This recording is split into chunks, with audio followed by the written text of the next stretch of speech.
Good afternoon, OTCT. This is Fitz here. Getting a lot of questions on the spread ideas, which is great.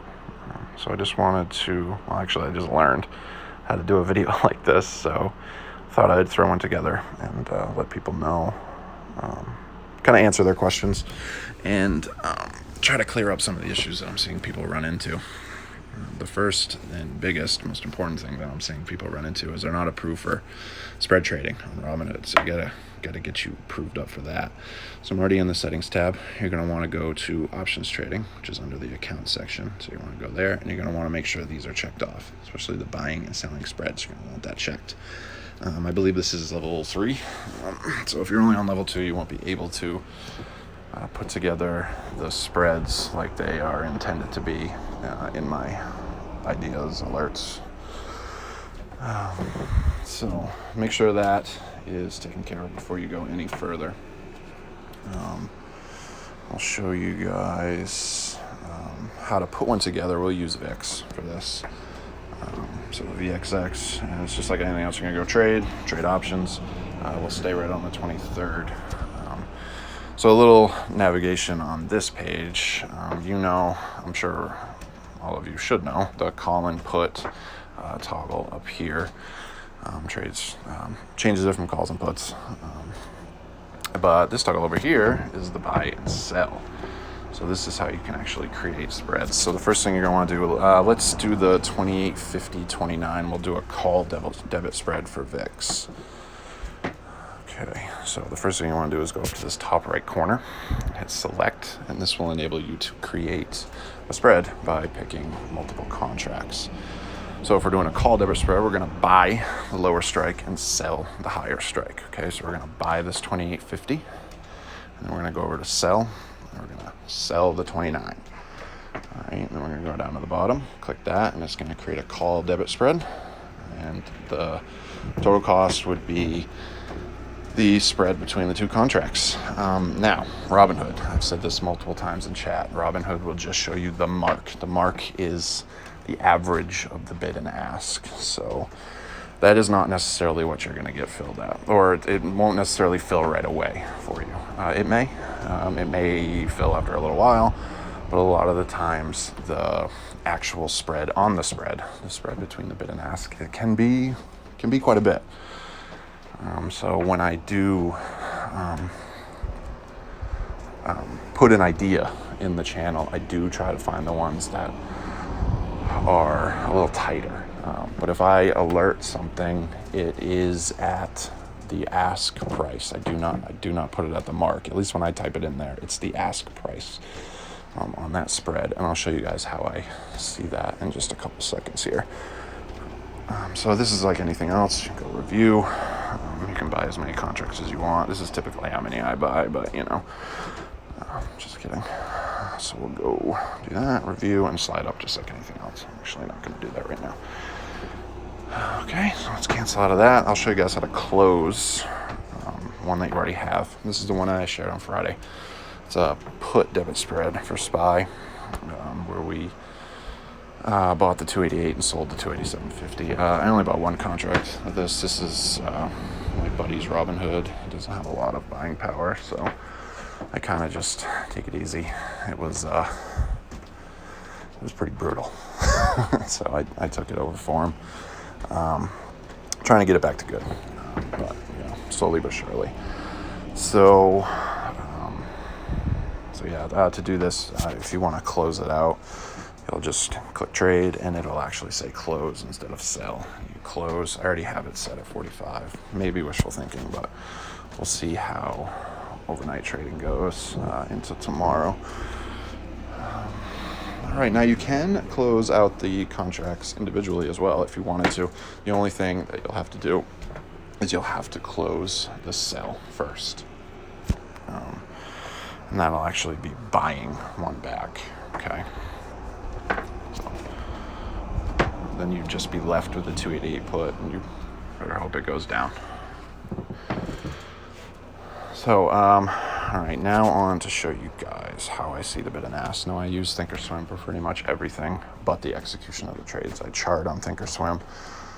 And I use the option chain on Thinkorswim. I scan on Thinkorswim. The only thing I don't do on Thinkorswim is trade futures, because their fees are ridiculously high. So I use a thing called Ninja Trader, but that's a topic for a whole nother video or chat discussion if you guys would like.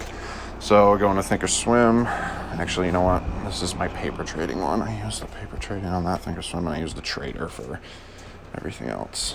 So we're going to VIX, and we'll see what we got here. So you got your chart, news, options chain. Now the normal options chain, the spread here is set as single. So you can see all the single contracts. You can see our 28 and 29 calls right there. But what you can do is you can go up there and you can change that single back to vertical. And you can see all the spreads for your spreads. So we got 28, 50, and 29. Now that is a ridiculous spread. A 3-cent bid on a 28-cent ask. That's ridiculous. If that was the spread, I would not get into that trade. I'm going to guess that that's going to tighten up by Monday morning, though. I'm not even saying that this play is something that we should be looking for Monday morning. Yeah, I mean, you never know, it might be, but I'm just using this as an example. That spread is ridiculously high, and I wouldn't recommend chasing that. But say it was a little tighter, and it was closer to the 16 mark. Say it was like 15 and 17. I would probably give in to the ask. I don't normally do that on regular calls and puts, like my regular alerts. I try not to. Sometimes I will, but on the spreads, I actually will quite a bit. I know that a lot of this issue with spreads is that your profit is maxed, and I totally get that. I actually kind of like it. I like that the profit is maxed because it just creates a blueprint, and I know exactly how much I can get. I know exactly how much I can lose, as opposed to just buying, the 29 call outright and wondering if I can get 100 or 200 or 300%, just wondering where it can go. Like, I know where it's going, and I actually like that. I try not to go for home runs. I know a lot of my past alerts have been home runs. It's been a little while, I can fully admit that, but we all want that 2, 3, 4, 5,000% runner. We all want that. But realistically, that's not going to happen most of the time. So I've kind of gravitated to these spreads because just like how everything is laid out, Now, I don't go for the max $50 profit on a 50-cent spread every single time. Same with the dollar spreads. I don't go for the max 100. I will set a sell at 45, set a close at 45, or set a close at like 90 or 95 on the dollar spreads. And that's just to take it while it's there. If something is at 29.25, with an hour left in the market, and I could get it at 45, I'd rather do that than have it fall under the 29 and lose, that profit that was there. So, again, for people who aren't familiar with these spreads, is if it closes, so we bought the 28.50 and the 29, so if it closes under 28.50 on expiration, we would lose the investment. If it closed over 29, we would get the max profit at expiration, which is $50 per contract, 50 cents per contract, because the spread is 50 cents. So that right there is how you tell your max profit. If you have a 50-cent spread, your max profit is 50 cents on that spread. Okay. That's why I do that. So I'll try to show you one that's a little tighter. Got the SPY here for the 23rd. Yeah, the 289, 290 is a little closer. Now, the other thing here is the biggest reason why I play these spreads is the risk reward. I like on a 50-cent spread buying something that's under 25, because I know my max profit is 100%. Same with a dollar spread. I'm going to look for something that I can get for under 50 cents. Now this right here is 61. That's still a pretty good return, but it's just not something I would gravitate towards, especially with, what is this, the 23rd? Yeah, with like a whole week left to go. I'm not going to do that. I will on like Thursdays or night, where normal options expire on Fridays. SPY has 3 expiration dates a week. I will look for night before expiry spreads. If I can get in at like 23 on a 50-cent spread on SPY or VIX or anything really, that I'm pretty confident it's going to go up or stay up, whatever. If I can find that good risk reward, I like the quick turnaround on the night before expiry plays there. So anyway, this was kind of a little more long-winded than I had hoped, but maybe I will throw a couple more of these together in the future now that I know how to do them. Futures open in a little over 3 hours. Hopefully the market will pick a goddamn direction and we can figure out where the hell we're going. Just hope everybody has a good solid week.